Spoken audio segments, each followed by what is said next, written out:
It'll just give you all the things that you need to really integrate those things into your life, right?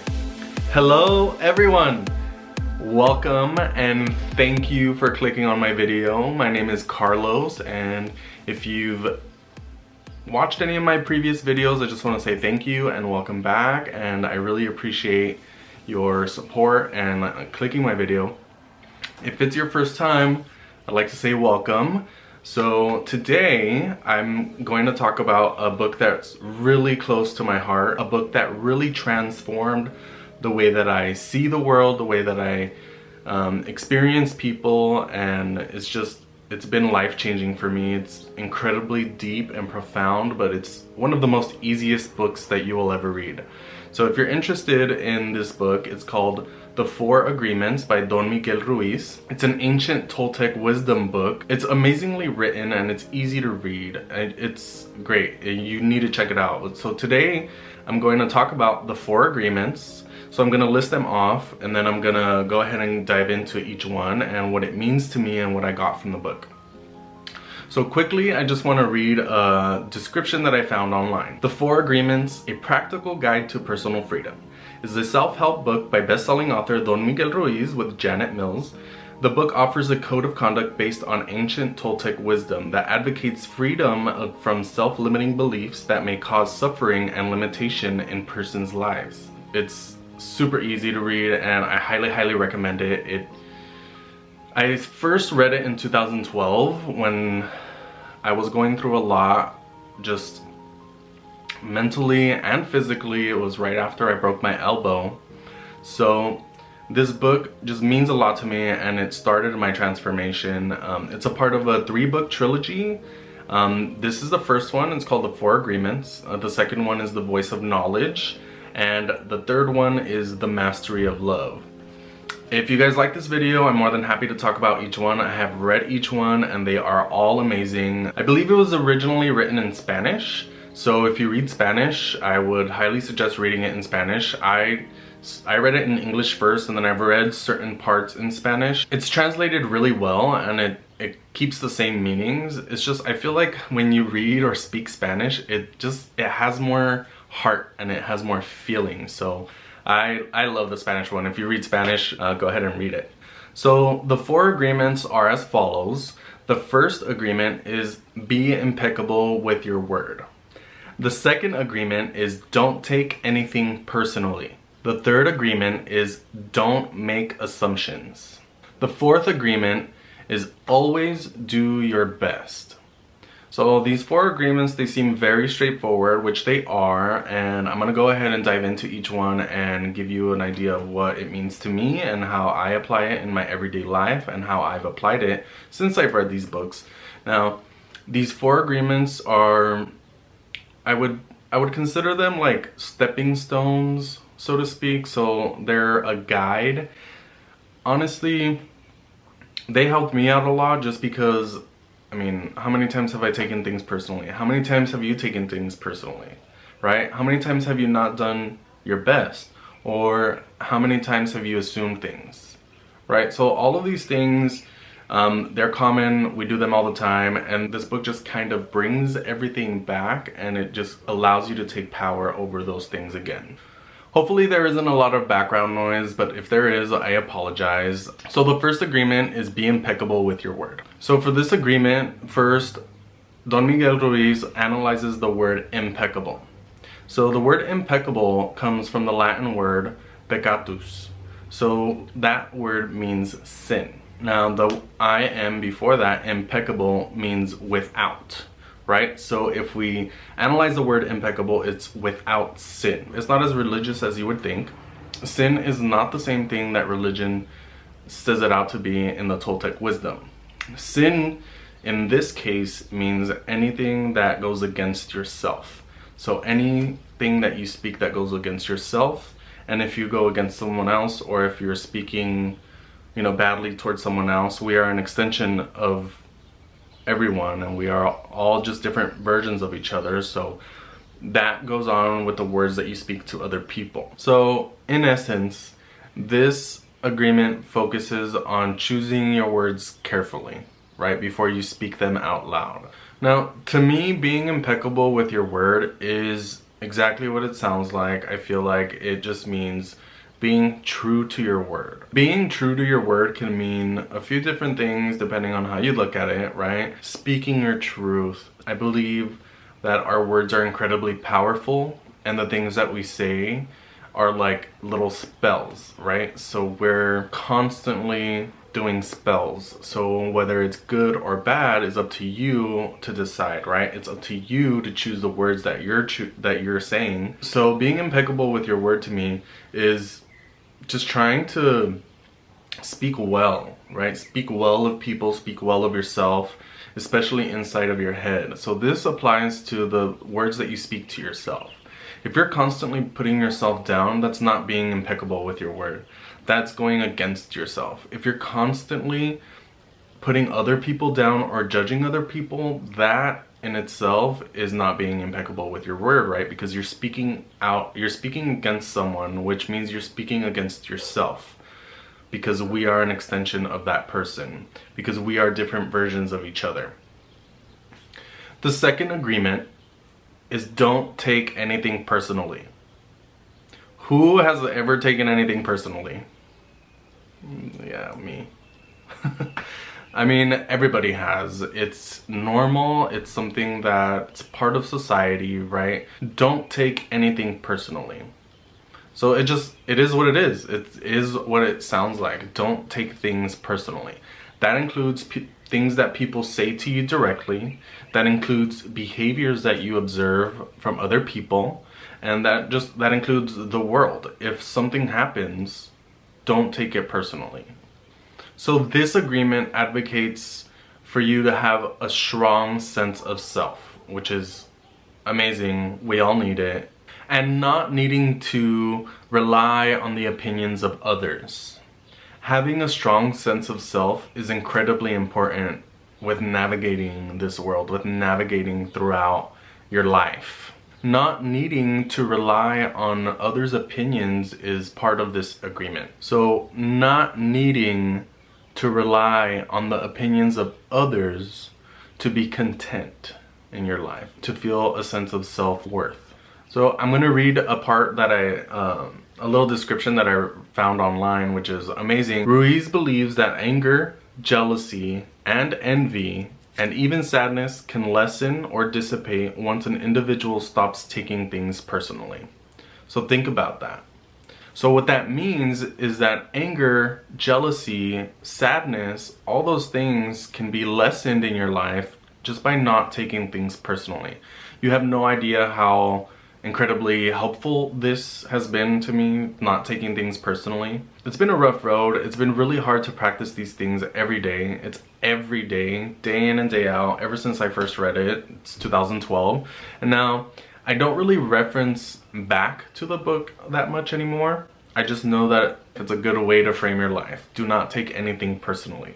If someone does anything to you, it's not to you. It's a reflection of themselves. It's something, it's not personal to you. And if you read the book, it's incredibly profound and it explains it a lot better than I can. But don't take anything personally. It will reduce sadness in your life. It will reduce jealousy in your life. It will reduce envy in your life. So just because someone goes and buys a new car, why would you let that make you feel jealous? Because you're taking it personally, right? So if someone else buys a new car, you say good for them, and you don't take it personally because it has nothing to do with you, right? The third agreement is don't make assumptions. Is as easy as that. Don't make assumptions. I've done this a lot before. I've done it recently. It's something that I'm constantly working at, right? It's easier said than done not to make assumptions. I always believe like the way that things are happening, the way that people are behaving, all those things kind of lead to a conclusion, right? But that's an assumption. We're making assumptions based on certain things that we don't know. So when you make an assumption, you're telling yourself that you know that that's happening, right? Or that that is the case. But in reality, you don't know anything about anything that doesn't have anything to do with you or your brain or your mind or your life, right? You can assume, you can guess all you want, but it doesn't necessarily mean it's true. So don't make assumptions. I'm gonna read a description that I found online because it says it best and I love it. When one assumes what others are thinking, it can create stress and interpersonal conflict because the person believes their assumption is a representation of the truth. Let's take that in. When you make an assumption, it creates stress in your mind, in your life, in your body, because you're believing that it's part of the truth, but you don't even know the actual truth because you're making an assumption. The last sentence on here that I'm reading online is perfect. It describes it perfectly. Individuals can avoid misunderstandings, sadness, and drama by not making assumptions. Point blank, period.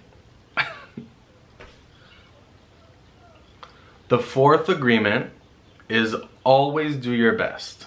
So this agreement involves using all three agreements, right? So the fourth agreement is always do your best. So you can't always do your best without incorporating the other three agreements. You can't do your best if you're always making assumptions. You can't do your best if you're always taking things personally, right? And you can't do your best if you're not being impeccable with your words. So all those three agreements go along with the fourth, so they all go hand in hand. So this one kind of ties it all in together. I'm going to read the description that I found online. That's really great. By incorporating the first three agreements and doing the best that you can in all facets of life, individuals will be able to live a life free from sorrow and self-ridicule. So this makes complete sense, right? So if you're always doing your best, why would you judge yourself for doing your best, right? So if you're going about your life and you're doing things, right? So let's say you're in school and you take a test, right? You do your best. Did you do your best studying? Yes. Or if you didn't, then now you know, and next time you can do your best. But the point is to not judge yourself for not doing your best. Whatever you did in the moment was your best at that time. Your best can change, right? So it's not always gonna be the same. You're not always gonna be 100% amazing, perfect, all that good stuff, right? You're just gonna do your best. I love this agreement personally because it helps me to not judge myself, right? So we judge ourselves and others constantly, all the time, while we're walking, while we're looking in the mirror, anything, we're always judging. So if you're doing your best, it helps you to not judge yourself because you did your best. So why would you judge yourself for doing your best? So in the book, Don Miguel Ruiz believes that by not judging and always doing your best, it can help a lot with your self-ridicule, the things that you tell yourself, to stop doing those things. Non-judgment is one of the Buddhist teachings, right? So non-judgment is the road to enlightenment. So that's the four agreements for you. Super simple, super easy to follow. Watch this video over and over again if you need reminders on the four agreements, but I highly recommend to read the actual book. If you read the book, it'll give you a lot more insight, it'll give you symbology, it'll just give you all the things that you need to really integrate those things into your life, right? So it gives amazing metaphors, it gives amazing symbolism, so read the book. I highly recommend it. Or if you don't want to read the book and you just want to try and follow the four agreements on your own, then do it. In conclusion, the four agreements are, number one, be impeccable with your word. Number two, don't take anything personally. Number three, don't make assumptions. And number four, always do your best. I'm always gonna do my best with the words that I use, so I'm gonna try my best to be impeccable with my words. If you don't like the word impeccable, just be true to your word. Be kind to yourself and others. Don't use your words to bring about suffering in the world. And I'm doing my best every day, even though I read this book in 2012. It's been 8 years now, but every day I'm trying not to make assumptions and I'm always trying not to take things personally. Doing your best just comes along with that. So if you remember the first three, the fourth one you're gonna remember no matter what. Be kind to people, watch what you say, because you don't want those things to be said to you or come back to you. Always try not to assume anything. I know it's really hard. I do it all the time also, so this is kind of a reminder for me too. Is just try not to assume things. People are going through so many different emotions and so many different things that you can't assume that what you're thinking is a reflection of the truth. You can't assume that what you're thinking is the truth for someone else. It might be true for you, but try not to make assumptions about things around you or other people, because that will bring on suffering. And I can't emphasize more, like the part of don't take anything personally has helped me so much, so greatly. I remember wondering why people like didn't invite me somewhere, right? Simple as that, a simple invitation or like a party or a get together. I remember, you know, being online or just anytime, you know, your friends, let's say, or your coworkers, like for me, my coworkers are my friends. So sometimes when I see my coworkers hanging out, I tend to take that a little personally, because then I feel like, well, what's wrong with me? How come they didn't invite me? But I quickly try and remove that from my brain, and I'm like, why are you taking it personally? It has nothing to do with you. There's so many things that could have happened. Now, by me thinking of all the different scenarios, that's me assuming, but I don't want to do that either. So you just gotta stop that thought. Don't take anything personally. If people don't invite you, it's not that they don't like you. It's not that you're boring or that you're not fun to be around. It's just, it is what it is. They just got together, however it is. How many times have you and your friends gotten together, or you and your cousins or something, you've gotten together without even thinking about it, and without even thinking of like inviting anyone else? You guys just got together naturally. So that could be what happened, but that's an assumption of a truth that may or may not be real. And finally, just doing your best in everything, doing your best in the world, doing your best in school, doing your best at work, whatever it is. All right, fam, this is the end of my video. So if you liked it, go ahead and hit the like button. And if you didn't like it, go ahead and hit the dislike button too. It's all good. Everything helps my growth, and I really, really appreciate any feedback, even if it's not so good. Remember, I'm not gonna take it personally, and I'm not gonna make assumptions, and I'm gonna do my best always. Thank you guys so much for watching. I really, really appreciate it. Please leave a comment if you enjoyed this video, and check out some of my other videos. They're really interesting. I talk about just my life experiences and everything. I'm also going to be doing a little more of these if I get a nice response to them. I just want to talk about books that have changed my life. And in other videos, you know, whatever my videos are about, I'm going to try and add a book recommendation at the end. So if you guys really enjoyed this video, please give it a thumbs up. Cool. Thank you. Bye.